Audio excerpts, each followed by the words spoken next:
ويمكر بك الذين كفروا ليثبتوك أو يقتلوك أو يخرجوك ويمكرون ويمكر الله والله خير الماكرين.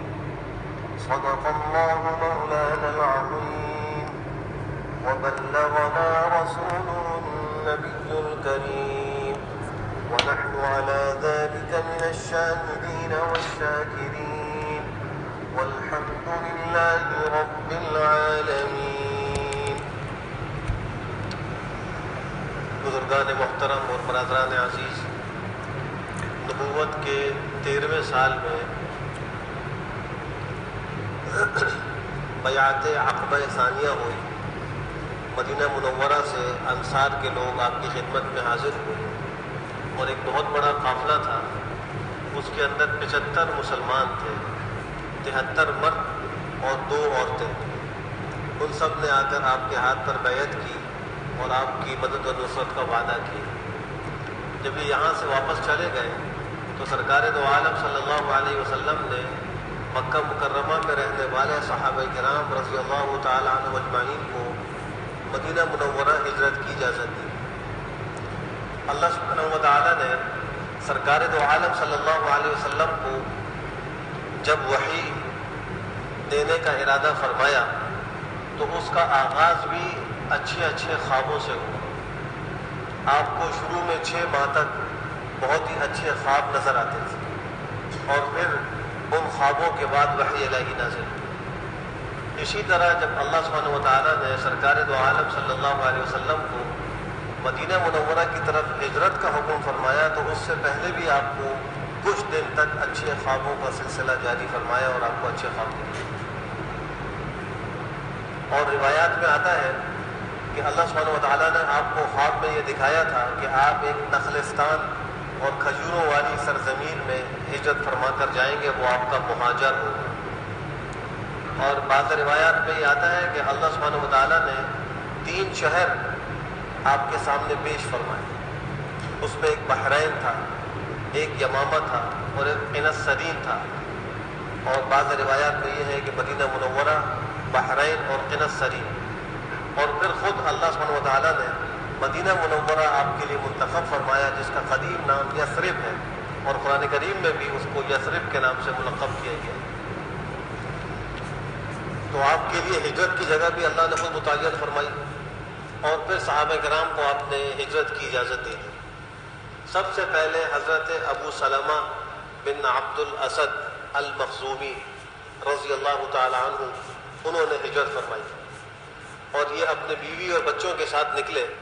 ان کی اہلیہ محترمہ حضرت ام سلمہ جو ان کی وفات کے بعد ام المؤمنین بنی، تو یہ اپنے بچے کو لے کر، ایک بچہ تھا، اور اپنی اہلیہ محترمہ کو لے کر ہجرت کے لیے روانہ ہوئے.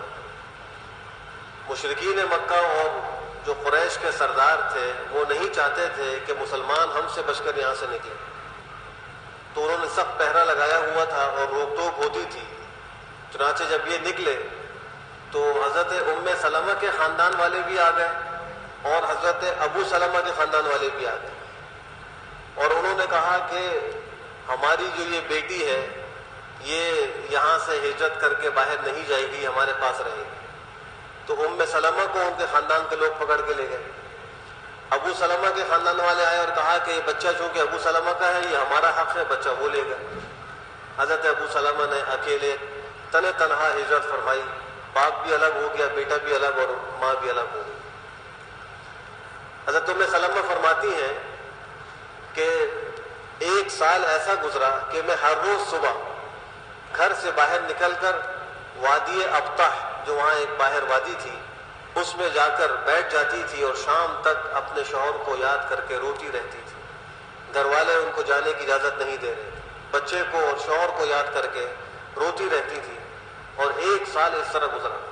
1 سال کے بعد حضرت ام سلمہ کے خاندان کے لوگوں کو کچھ رحم آیا اور انہوں نے جا کر ان کے خاندان کے لوگوں سے بات چیت کی. بعض لوگ جو بڑے تھے ان کو کہا کہ تم کو اس مسکین عورت پر رحم نہیں آتا؟ یہ اتنا اپنے شوہر بچے کو یاد کر کے روتی ہے، تم نے اتنا ظلم کر رکھا ہے. تو ان لوگوں نے بعض لوگوں کی مداخلت پر ان کو جانے کی کی اجازت دی تھی. اور حضرت ابو سلمہ کے جو خاندان کے لوگ تھے انہوں نے آ کر وہ بچہ بھی حوالے کر دیا. چنانچہ حضرت ام سلمہ اپنے بیٹے کو لے کر اونٹ پہ سوار ہو کے مدینہ منورہ کے لیے روانہ ہو گئی. وہ فرماتی ہے کہ جب میں مقام تنعیم پر پہنچی جہاں سے آج معتمرین عمرے کا احرام باندھتے ہیں اور اس کو مسجد عائشہ بھی کہا جاتا ہے، جب وہاں پہنچی تو عثمان بن طلحہ وہ مجھے ملے اور پوچھا کہ تم کہاں جا رہی ہو؟ انہوں نے کہا کہ میں اپنے شوہر کے پاس مدینہ جا رہی ہوں. پوچھا تم اکیلی جا رہی ہو؟ کہا کہ میرے ساتھ اللہ اور اس بیٹے کے علاوہ اور کوئی نہیں. چنانچہ ان کو بھی ان پہ رحم آیا، انہوں نے ان کے اونٹ کی مہار پکڑی اور ان کے ساتھ ساتھ آگے چلے. وہ فرماتی ہے کہ جب ہم کسی منزل پر پہنچتے تھے تو حضرت عثمان بن طلحہ اونٹ کو اس جگہ بٹھلا دیتے تھے اور خود دور کھڑے ہو جاتے تھے.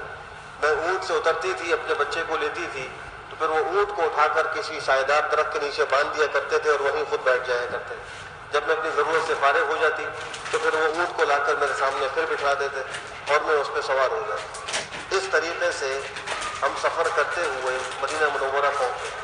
جب قبا کے مکانات نظر آئے تو وہاں پہنچ کر انہوں نے کہا کہ دیکھو یہ جو قبا کی بستی نظر آ رہی ہے، تمہارے شوہر یہاں پر موجود ہیں، اللہ تمہیں برکت نصیب کرے، جاؤ اپنے شوہر کے پاس چلی جاؤ. وہ فرماتی ہیں کہ میں نے عثمان بن طلحہ سے زیادہ شریف آدمی کوئی نہیں دیکھا کہ پورے راستے انہوں نے مجھے کسی قسم کی کوئی تکلیف نہیں پہنچنے دی، میرے آرام کا بڑا خیال رکھا. اس طریقے سے صحابہ کرام ہجرت کرتے رہے. حضرت عبداللہ ابن جحش جو آپ علیہ السلام کی پھوپھیزاد بھائی تھے، اور ان کے ایک اور بھائی ابو عبداللہ ابو احمد بن جحش اور ان کے اہل خانہ، انہوں نے بھی ہجرت کا ارادہ کیا، اپنے گھر کو تالا لگایا اور روانہ ہوئے. عتبہ اور ابو جہل دور سے کھڑے ہو کر دیکھ رہے تھے اور وہ یہ بھی منظر دیکھ رہے تھے کہ مکہ مکرمہ کے گھر آہستہ آہستہ ویران ہوتے جا رہے ہیں اور یہاں کے رہنے والے ہجرت کر کے دوسرے شہر میں جا رہے ہیں. تو اس موقع پر عتبہ نے ایک عبرت انگیز شعر کہا اور وہ شعر کا مفہوم یہ تھا کہ کل دار وان طالت سلامتها، ہر گھر اگرچہ اس کی آبادی سلامتی کتنی ہی طویل کیوں نہ ہو جائے، یوما ستدرکها النکباء والحوب، ان قریب ایک دن ایسا آنے والا ہے کہ اس کو ویرانی اور بربادی ضرور پکڑے. دنیا کے اندر جتنے بھی گھر ہیں، جتنے بھی رہنے کی جگہ ہیں، وہ کتنے ہی لمبا زمانہ آباد رہے، انجام ان کا بے آباد ہونا ہے، ویران ہونا ہے. ایک حقیقت کا اس نے اظہار کیا. آج انسان اس حقیقت سے اپنی نگاہوں کو موڑے ہوئے. یہ دنیا کی جتنی رنگینی ہے، یہ جتنی روشنی ہمیں نظر آتی ہے، جتنی آبادی نظر آتی ہے، اس کا انجام ویرانہ ہے، ختم ہونا ہے، اس کو زوال ہے. کل شیء ہالک الا وجہ، اللہ کی ذات کے سوا ہر چیز نے ہلاک ہونا ہے، بقا اور دوام صرف اللہ کی ذات کو ہے. لیکن انسان اس دنیا کی نعمتوں کو اور اس دنیا کے کاموں کو آخرت کی نعمتوں پر اور آخرت کے کاموں پر ترجیح دیتا ہے. حالانکہ اللہ فرماتے ہیں کہ بل تؤثرون الحیات الدنیا والآخرۃ خیر وابقیٰ، تم لوگ دنیا کی زندگی کو آخرت پر ترجیح دیتے ہو، حالانکہ آخرت بہت بہتر اور ہمیشہ رہنے والی ہے. تو اس سے بھی یہ سبق حاصل ہو رہا ہے کہ انسان کو آخرت کی نعمتیں حاصل کرنے کی کوشش اس دنیا ہی میں کرنی چاہیے. بہرحال مکہ مکرمہ میں جتنے صحابہ کرام موجود تھے آہستہ آہستہ وہ ہجرت کر گئے. صرف مشہور صحابہ میں حضرت ابو بکر صدیق رضی اللہ تعالی عنہ اور حضرت سیدنا علی المرتضی کرم اللہ تعالی وجہہ وہ موجود رہ گئے، اور کچھ کمزور مسلمان بچے، مرد اور عورتیں تھیں جو ہجرت پر قادر نہیں. باقی سب مکہ مکرمہ چھوڑ کر مدینہ منورہ پہنچ گئے. جب یہ حال سرداران مکہ نے دیکھا تو انہوں نے دار الندوہ میں ایک میٹنگ بلائی، مجلس مشاورت بلائی. دار الندوہ یہ مکہ مکرمہ کا ایک عظیم الشان گھر تھا، مکان تھا، جس کا نام دار الندوہ تھا. ندوہ کا معنی مشورہ، تو دار الندوہ کا معنی ہوا مشورہ گھر.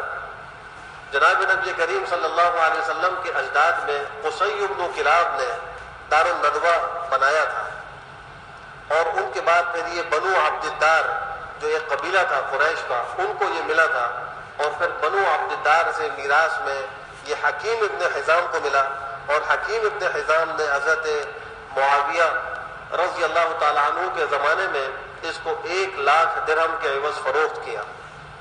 اس مکان کی قریش کے ہاں بڑی قدر و منزلت تھی، اور اپنے قوم اور قبیلے کے اہم مشورے وہ اسی مکان میں بیٹھ کر کیا کرتے تھے۔ جب حضرت حکیم ابن حزام نے اس مکان دیا،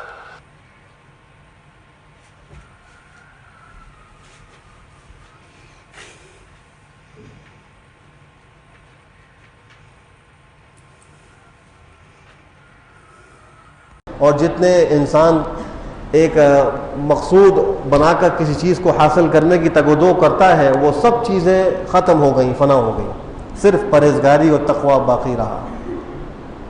اس میں یہ سبق دیا کہ دنیا کی جتنی عزتیں اور شرف ہیں یہ عارضی ہیں، ختم ہو جائیں گی، حقیقی شرف تقویٰ سے ہے۔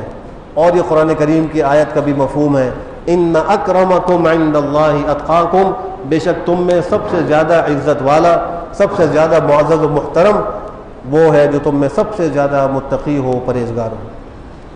پھر انہوں نے فرمایا کہ ہم نے جاہلیت میں یہ مکان ایک مشکیزہ شراب کے عوض میں خریدا تھا، اور آج میں نے اس کو 1,00,000 درہم میں فروخت کیا ہے، اور وہ سارا پیسہ میں اللہ کے دین کے لیے وقف کرتا ہوں۔ بتاؤ اس میں کون سی بے عزتی ہو گئی؟ لوگ خاموش ہو گئے، کوئی جواب ان کے پاس نہیں تھا۔ اس دار الندوہ میں قریش کے بڑے بڑے سردار جمع ہو گئے، ان میں عتبہ بھی تھا، شیبہ بھی تھا، ابو البختری بن ہشام بھی تھا، اور ابو جہل بھی تھا، اور اس کا بھائی حارث ابن ہشام بھی تھا جو بعد میں مسلمان ہوئے اور بہت اچھے مسلمان ثابت ہوئے۔ ابو جہل تو کفر پر مرا، لیکن اس کے بھائی کو اللہ نے ایمان کی توفیق دی، ان کا نام تھا حارث ابن ہشام۔ تو اس طرح یہ بڑے بڑے سردار جبیر ابن مطعم جمع ہوئے، اور انہوں نے کہا کہ ہم یہ منظر دیکھ رہے ہیں کہ سب لوگ یہاں سے نکل کے چلے جا رہے ہیں، اور صرف پیچھے آپ علیہ السلام اور چند صحابہ یہ بچ گئے ہیں گنتی کے، تو اب کیا کیا جائے؟ اس لیے کہ یہ لوگ تو وہاں جا کر طاقت حاصل کر لیں گے، اور یہ ہمارے خلاف ہو کر پھر ہم پہ حملہ آور ہوں گے اور ہم پر غلبہ پا لیں گے۔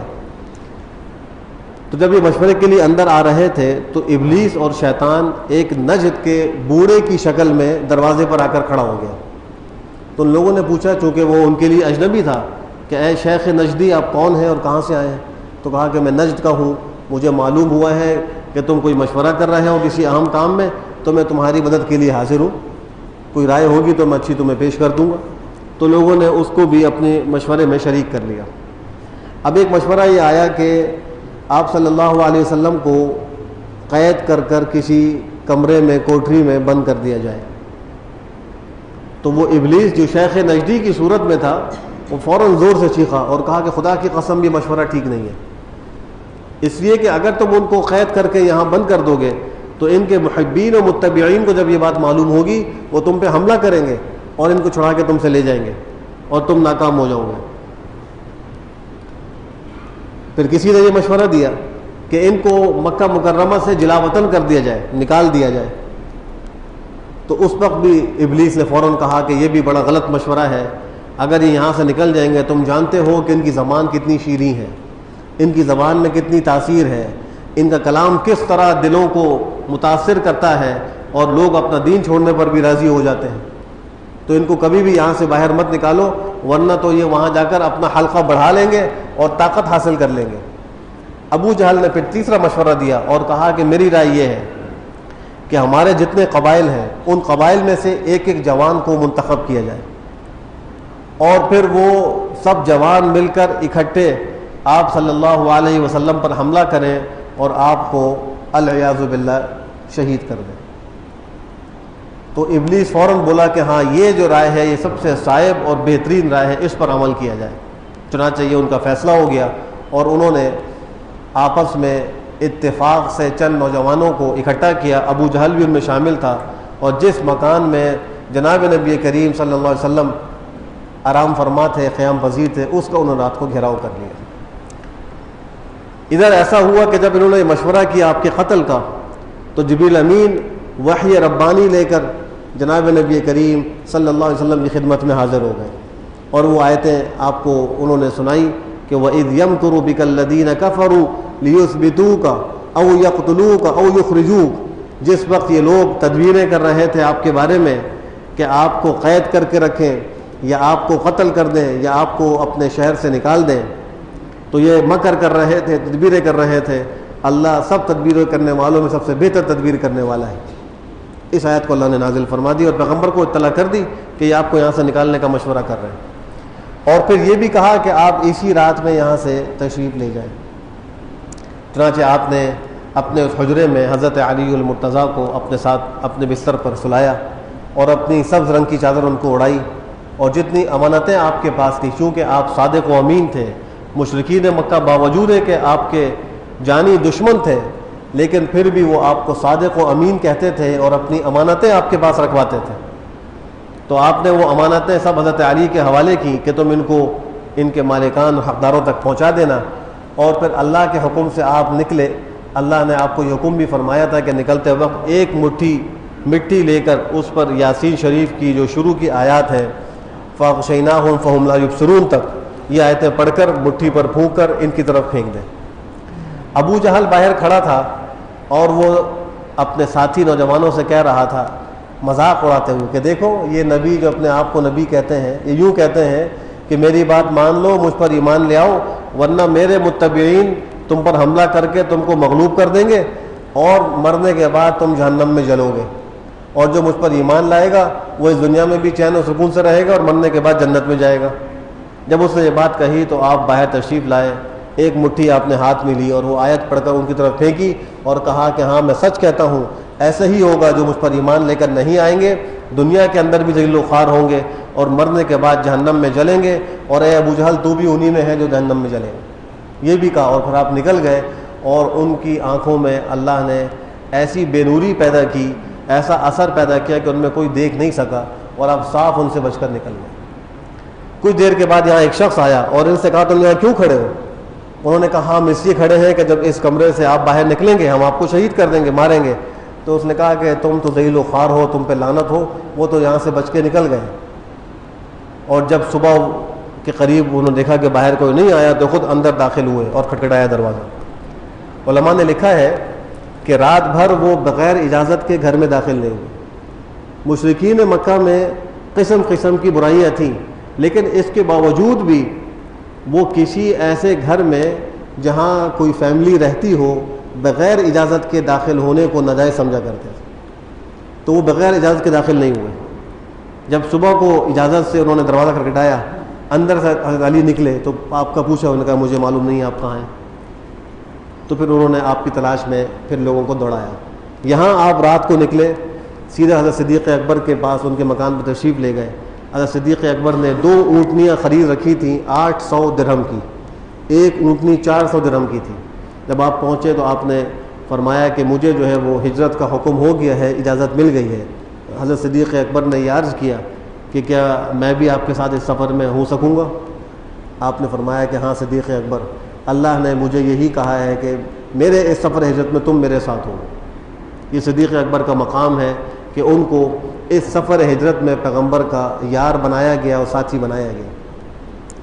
آپ نے ان 2 اونٹنیوں میں ایک اونٹنی انتخاب کرنے کی ایک گزارش اور درخواست پیش کی کہ ان میں جو چاہے ایک اونٹنی آپ لے لیں، آپ کے لیے ہدیہ ہے۔ آپ نے فرمایا کہ نہیں، میں قیمتاً لوں گا۔ تو صدیق اکبر نے فوراً عرض کیا کہ جیسے آپ کی سہولت ہو، منشا ہو۔ اب ایک طرف دیکھیے کہ حضرت صدیق اکبر نے اپنا سارا مال آپ صلی اللہ علیہ وسلم اور آپ کے لائے ہوئے دین کی خاطر قربان کر دیا تھا۔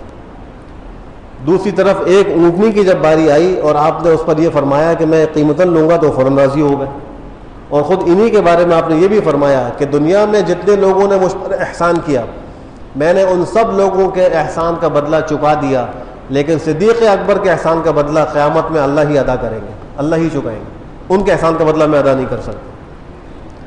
تو علماء نے یہاں نقطہ یہ لکھا ہے کہ ایمان کے بعد سب سے بہتر عمل شریعت میں ہجرت کو قرار دیا گیا ہے۔ آپ صلی اللہ علیہ وآلہ وسلم کا منشا یہ تھا کہ اس مبارک عمل میں، اس بہترین عبادت میں کسی کی شرکت نہ ہو، اس لیے آپ اپنے مال ہی سے خریدی ہوئی اونٹنی پر ہی سفر کرنا چاہتے تھے تو آپ نے یہ فرمایا کہ میں قیمتاً لوں گا، اور 400 درہم پر آپ نے وہ سودا کیا اور اونٹنی آپ نے لے لی۔ عبداللہ ابن اریقط ایک مشرک شخص تھا جو راہبر تھا، اس سے معاہدہ ہو چکا تھا اور اس کو اجرت پر اس بات کا پابند کیا گیا تھا کہ ہمارے غار میں 3 دن رہنے کے بعد تم اونٹنیاں لے کر جبل ثور کے دامن میں آ جاؤ گے اور ہم وہاں سے سفر شروع کریں گے، چونکہ وہ راستوں سے واقف تھا۔ اور ہجرت کا راستہ بھی سرکار دو عالم صلی اللہ علیہ وسلم نے خود منتخب فرمایا تھا، اور یہ فرمایا تھا کہ ہم اس راستے سے ہجرت کریں گے۔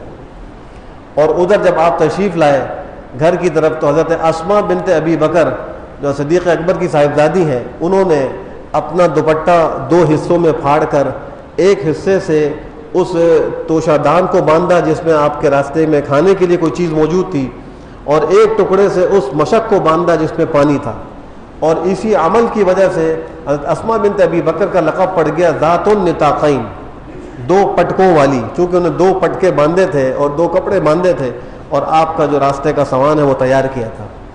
عامر ابن فہیرہ صدیق اکبر کے غلام تھے، ان کے ذمہ ڈیوٹی یہ تھی کہ وہ دن بھر مکہ مکرمہ میں گشت کریں گے اور لوگوں کی باتیں سنیں گے کہ ان کے کیا منصوبے ہیں، اور رات کو آ کر اس کی خبر کریں گے۔ اور حضرت صدیق اکبر کے بڑے صاحبزادے عبداللہ بن ابی بکر، عبد الرحمن بن ابی بکر اس وقت تک مسلمان نہیں ہوئے تھے، اور ان کو کانو کان خبر نہیں تھی کہ یہ سارا جو واقعہ ہو رہا ہے ہجرت کا، یہ کیسے ہو رہا ہے۔ عبداللہ ابن ابی بکر ان کے ذمے یہی تھا کہ وہ بھی شہر کے حالات معلوم کریں، عامر ابن فہیرہ حالات کے ساتھ ساتھ بکریاں لے کر آئیں اور دودھ وغیرہ بھی پلائیں۔ تو عامر ابن فہیرہ اپنی ڈیوٹی انجام دیتے تھے، شہر میں بکریوں کو چراتے تھے اور پھر شام کو وہاں پہنچ کر آپ کو بکریوں کا دودھ پیش کرتے تھے اور خبر بھی دیا کرتے تھے۔ عبداللہ ابن ابی بکر بھی دن بھر کی خبر آپ کو دیا کرتے تھے۔ آپ جبل ثور کے اندر جو ایک مشہور غار ہے غار ثور، اس میں آپ تشریف فرما ہوئے اور 3 دن تک آپ وہاں رہے، اور اس کے بعد آپ نے وہاں سے سفر شروع فرمایا۔ بقیہ جو ہجرت کا قصہ ہے انشاءاللہ اگلے جمعے میں عرض کروں گا۔ ایک اہم بات جو اس جمعے میں عرض کرنی ہے وہ یہ ہے کہ 8 مارچ کو خواتین کا ایک عالمی دن دنیا بھر میں منایا جاتا ہے، اور مغربی ذہنیت رکھنے والے لوگ اور لبرل طبقہ حقوق نسواں اور عورتوں کے حقوق کا نعرہ بلند کر کے اسلام کے کچھ احکام پر اعتراض کرتے ہیں، اور عورتوں کے حقوق کے اندر جو کمی کوتاہی ہو رہی ہے اس کا ذمہ دار اسلام کو ٹھہراتے ہیں۔ یہ سراسر الزام اور زیادتی ہے۔ تاریخ سے شد بت رکھنے والے حضرات بخوبی جانتے ہیں کہ اسلام کے آنے سے پہلے عورت کا معاشرے میں کیا حال تھا، اور اسلام کے آنے کے بعد اس کو کیا مقام دیا گیا۔ میں صرف چند باتیں عرض کرتا ہوں۔ عورتوں کے حقوق سے متعلق ایک بات یہ کہی جاتی ہے کہ اس کو آزادی رائے کا حق حاصل نہیں ہے، اور اسلام اس پر قدغن لگاتا ہے۔ یہ بالکل ایک غلط اور منفی پروپیگنڈا ہے۔ جتنی آزادی رائے کا اہتمام اور اس حق کا تحفظ اسلام کرتا ہے، اتنا کوئی اور مذہب نہیں کرتا۔ آپ دیکھیے کہ حضرت عمر فاروق ممبر پر خطبہ دینے کے لیے کھڑے ہو رہے ہیں، مجمع میں سے ایک شخص کھڑے ہو کر کہتا ہے کہ اے امیر المومنین، ہم آپ کی بات نہ سنیں گے نہ مانیں گے، پہلے اس کا جواب دیں کہ آپ کے جسم پر 2 چادریں ہیں، ہمیں تو ایک چادر ملی ہے۔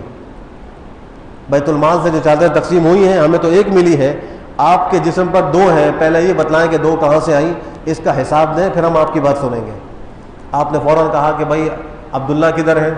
آپ کے صاحبزادے عبداللہ ابن عمر موجود تھے، وہ کھڑے ہو گئے۔ کہا کہ عبداللہ ابن عمر کو جو چادر ملی تھی اس نے مجھے ہدیہ کی ہے، مجھے بھی بیت المال سے ایک ہی چادر ملی تھی، تو یہ میرے بیٹے نے مجھے دی۔ اب ان صحابی نے کہا کہ ٹھیک ہے، بیٹھ گئے، اب کہو، جو کہو کہ سنیں گے بھی اور مانیں گے بھی۔ اس سے بڑی آزادی رائے اور حق رائے دہی جو ہے اس کی کیا مثال ہو سکتی ہے؟ یہ تو خیر مردوں کا معاملہ ہے۔ ایک بوڑھی خاتون خولہ بنت حکیم، حضرت عمر فاروق کو ان کے زمانے خلافت میں ان کا جو خلافت کا رقبہ تھا 22 لاکھ مربع میل پر تنہا وہ حاکم تھے۔ اتنا بڑا ایک حکمران جس کے رعب و دبدبے سے قیصر اور فارس کسریٰ کی طاقتیں لرزہ براندام تھیں، لیکن ایک عورت خولہ بنت حکیم ان کو بازار میں روکتی ہے اور کہتی ہے کہ عمر، اپنا وہ زمانہ نہ بھولنا جب عکاظ کے بازار میں تم صرف عمر کہلاتے تھے، امیر المومنین نہیں کہلاتے تھے۔ خلافت کے زمانے سے پہلے تم کو عکاظ کے بازار میں خالی عمر کے نام سے موسوم کیا جاتا تھا، اس وقت تمہیں کوئی نہیں کہتا تھا امیر المومنین. آج تم امیر المومنین بن گئے، لوگوں کو انصاف دینا اور اس میں کوئی کوتاہی نہ کرنا. حضرت عمر فاروق سر جھکا کر اس بڑھیا کی باتیں سن رہے ہیں اور ساری امت کو قیامت تک آنے والی یہ سبق دے رہے ہیں کہ اسلام اس کا حق عورتوں کو بھی دیتا ہے کہ اگر وہ کوئی منکر دیکھیں یا کوئی نصیحت کرنا چاہیں تو وہ مردوں کو کر سکتی ہیں، اور زمانے کا خلیفہ ان کی نصیحت کو کھڑے ہو کر سن رہا ہے. ایک اعتراض یہ کیا جاتا ہے کہ عورت کو معاشی تحفظ حاصل نہیں ہے، اور اسلام یہ کہتا ہے کہ عورت گھر کے اندر رہے اور گھر کے کاموں کو انجام دے، بلا ضرورت گھر سے باہر نہ نکلے. اس بات کو لے کر بھی اسلام کے احکام پر اعتراض کیا جاتا ہے.